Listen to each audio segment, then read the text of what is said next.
Welcome back. This is an Aleks training video on identifying the limiting reactant in a drawing of a mixture. The limiting reactant is what you run out of first.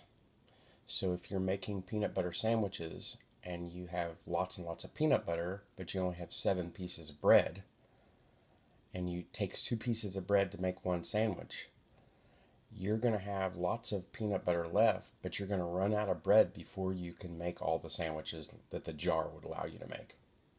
Okay, so a limiting reactant, remember a reactant is something on the left side of the reaction, something you start with. If it limits the amount of product you can make, then it's the limiting reactant. And it doesn't necessarily have to be what you have small amounts of, it's what you have, it's what would allow you to make less at the end, right? So they're going to give you, this is kind of easy, they're going to give you a picture, and then they're going to give you a chemical reaction, and then ask you a couple questions, right? So let's first of all see that these blue molecules are nitrogen gas. The white molecules, you've got a double set of molecules here, double atoms, are hydrogen. So the first question, it says, of which reactant are there a most initial moles? All right, so if I have in this sample 1, 2, 3, 4, 5, 6, 7, 8, 9, okay, I've got 9 molecules of hydrogen, well, and I have 4 molecules of nitrogen gas. If I have a molecule of 4 molecules, I have 4 dozen to 9 dozen. I have 4 moles to 9 moles. Remember, it's a number, it's a ratio. So I could say the one I have the most of is hydrogen. Okay, so I have hydrogen gas. That's the one I have the most of. What do I have the least of? Well, I have the least of the nitrogen. That makes you think that the nitrogen would limit the amount of product that you make. You're making this ammonia gas. Well, you'd think, well, whatever I have the least of must be my limiting reactant, but it's not always the case. What is going to be used up faster? That's what you're asking yourself. What would be used up?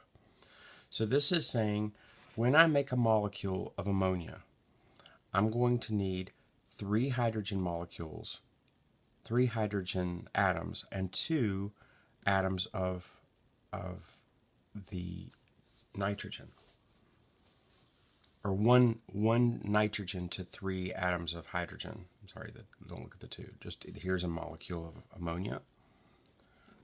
What's in it?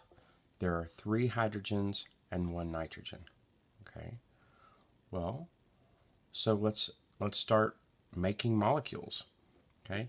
So I've got 4 doubles of nitrogen. That means I have 8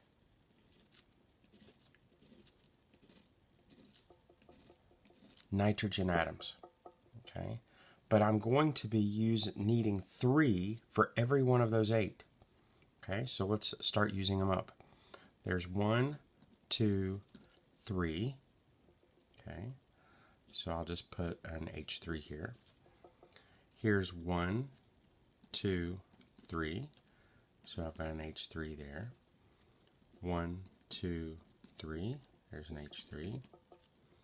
1, 2, 3. Here's an H3.